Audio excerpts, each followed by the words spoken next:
ঠাকুরগাঁওয়ে নির্বাচনী প্রচারণায় গিয়ে বক্তব্য রাখছেন বিএনপি মহাসচিব মির্জা ফখরুল ইসলাম আলমগীর। সরাসরি যাচ্ছি সেখানে।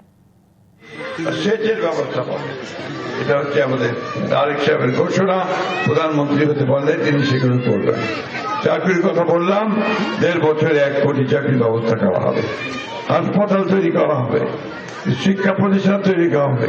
আর আমরা ঠাকুরগাঁতে ইপিজেড তৈরি করব, যাতে করে আমাদের কলকারখানা তৈরি হয়। আমরা বিশ্ববিদ্যালয় তৈরি করব, যাতে করে আমাদের ছেলেরা এখানে উচ্চশিক্ষায় শিক্ষিত হতে পারে।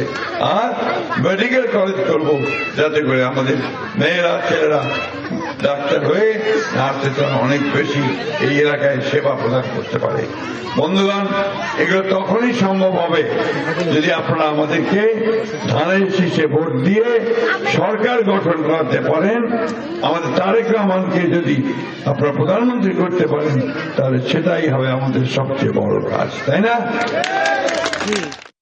বিদেশ থেকে দেশে রেমিটেন্সের টাকা আসে নিরাপদে। তাই আজই আপনার আপনজনকে বলে রাখুন, রেমিটেন্সের টাকা যেন শুধু নগদেই পাঠায়।